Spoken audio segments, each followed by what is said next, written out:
চোখের পলক পড়ার আগেই একের পর এক স্মার্টফোন লঞ্চ হয়ে যাচ্ছে। এই যে নভেম্বর গেল, এত স্মার্টফোন লঞ্চ করলো, অনেকটা রিভিউ কভার করার চেষ্টা করেছি, তোমরা চ্যানেলে পেয়ে যাবে। আর এই যে সামনে ডিসেম্বর মাস আসছে, একটা ঠান্ডার আমেজ, তারও মধ্যে বেশ কিছু জবরদস্ত স্মার্টফোন লঞ্চ হচ্ছে। সেটা মিড বাজেট হতে পারে, ফ্ল্যাগশিপ লেভেল হতে পারে, মিড ফ্ল্যাগশিপ হতে পারে, সমস্তটা আজকের ভিডিওতে তোমাদের সাথে শেয়ার করবো। তোমরাও আর দেরি না করে ওই সাবস্ক্রাইব বাটনটা, ঘন্টিটা, যেগুলো তোমাদের দায়িত্ব আর কি, বলতেও লজ্জা লাগে। চলো প্রথমেই রিয়েলমিকে দিয়ে শুরু করি। রিয়েলমির এই স্মার্টফোনটাকে মনে আছে তো, রিয়েলমি 15 প্রো, একদম গেম থ্রোনস এডিশন। এই ফোনটার কি ফুল রিভিউর দরকার আছে? আমার মনে হচ্ছে খুবই এক্সাইটিং স্মার্টফোন, তোমরাই বলো। যাই হোক, রিয়েলমি P4X বলে একটা স্মার্টফোন লঞ্চ করছে 4 ডিসেম্বর। মিডিয়াটেকের ডায়মেনসিটি 7400 চিপসেট রয়েছে, অনেক দিনের টেস্টেড চিপসেট। আর এখানে BGMI 120 FPS স্মুথলি খেলতে পারবে। 7000 mAh ব্যাটারি রয়েছে, যতদূর সম্ভব IPS LCD প্যানেলের ডিসপ্লে, 144 Hz রিফ্রেশ রেট রয়েছে। যাই হোক, ওভারঅল বেশ ভালো ফোন। যারা গেমার আছে তাদেরকে টার্গেট করে 17 থেকে 18,000 রুপির মধ্যে এই স্মার্টফোনটা লঞ্চ করবে। 50 মেগাপিক্সেলের ডুয়েল রিয়ার ক্যামেরা, 32 মেগাপিক্সেলের হয়তো সেলফি ক্যামেরা থাকবে। সো এবার তোমরাই বলো, আমার মতে অ্যামোলেড দেওয়া উচিত ছিল। এরপরে 20,000 টাকার থেকে একটু উপরে, ধরে রাখো ওই 25 থেকে 26,000 টাকায় মোটোরোলা লঞ্চ করবে মোটোরোলা 870 সিরিজ তো লঞ্চ করবে। সেখানে 870 আসবে, 870 প্রো আসবে, নিও আসবে, কিন্তু প্রথম যে স্মার্টফোনটা এই মাসেই লঞ্চ করছে 870। আর এবার নাকি একটা ইউনিক ডিজাইনের সাথে মোটোরোলা 870 লঞ্চ করতে চলেছে। বিভিন্ন ধরনের প্যান্টন ভ্যালিডেটেড অ্যাট্রাকটিভ কালার ভ্যারিয়েন্টে ফোনগুলো লঞ্চ হবে। IP68 69 রেটিং থাকবে, মিলিটারি গ্রেড সার্টিফিকেশন থাকবে, ব্যাক প্যানেলে ওই লেদার বডি ডিজাইন থাকছে। তার পাশাপাশি এখানে Qualcomm Snapdragon 7S Gen 4 chipset, যেটা মোটামুটি পাওয়ারফুল চিপসেট। 50 মেগাপিক্সেলের প্রাইমারি সেন্সার, 50 মেগাপিক্সেলের আল্ট্রা ওয়াইড। আবার অনেকে বলছে এটা নাকি টেলিফটো সেন্সার হবে। যদি টেলিফটো সেন্সার হয় তাহলে আল্ট্রা ওয়াইড থাকবে না, আল্ট্রা ওয়াইড থাকলে টেলিফটো সেন্সার থাকবে না। আমার মতে আল্ট্রা ওয়াইড দেওয়াটাই বেটার। 32 মেগাপিক্সেলের সেলফি ক্যামেরা, 4800 mAh এর ব্যাটারি। ফোনটাকে পাতলা রাখতে হবে তো নাকি। সো এই হচ্ছে ওভারঅল একটা স্পেসিফিকেশন। 68 ওয়াটের ফাস্ট চার্জার। এরপরে ডিসেম্বরের থার্ড উইকে রেডমি নিয়ে আসবে রেডমি নোট 15 সিরিজ। তিনটে স্মার্টফোন লঞ্চ হবে, Redmi note 15, Redmi note 15 pro আর Redmi note 15 pro plus. Pro plus ভ্যারিয়েন্টে Qualcomm Snapdragon 7S Gen 4 chipset থাকবে, টেলিফটো সেন্সার থাকবে, মোটামুটি 30 থেকে 32,000 রুপির প্রাইস ব্যাকেটে। রেডমি নোট 15 প্রো 25,000 রুপির প্রাইস ব্যাকেটে, মিডিয়াটেকের ডায়মেনসিটি 7400 চিপসেট থাকবে। আর রেডমি নোট 15 সেখানে কিন্তু কোয়ালকম স্ন্যাপড্রাগন 6 Gen 3 চিপসেট থাকবে, মোটামুটি 20,000 রুপির প্রাইস ব্যাকেটে। তিনটে স্মার্টফোনে AMOLED display, 120 Hz refresh rate যেটা থাকার কথা সেটাই থাকবে। আর শোনা যাচ্ছে যে একদম আপার ভ্যারিয়েন্ট প্রো প্লাস এখানে 7000 mAh ব্যাটারি থাকবে। আর তিনটে স্মার্টফোনে IP68 69 রেটিং থাকবে। সো ওভারঅল দেখা যাক রেডমি নোট সিরিজের যে এক্সপেকটেশন, যে ক্রেজ অনেকটা কমে গেছে। তোমরাই বলো ক্রেজ কি আছে আদৌ?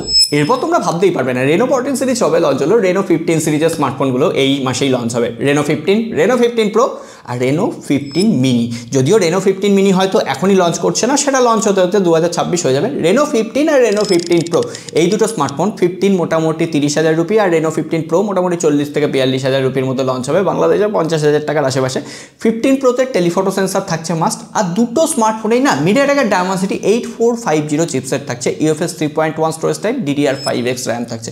মোটামুটি একটা balance smartphone with best camera এফিসিয়েন্সির সঙ্গে রেনো 14 এবং 14 প্রো আসবে। পাশাপাশি রেনো 15-এ 6200 mAh এর আশেপাশে ব্যাটারি, আর রেনো 15 প্রোতে 6500 mAh এর ব্যাটারি, 80 ওয়াট বা 100 ওয়াটের ফাস্ট চার্জিং থাকবে।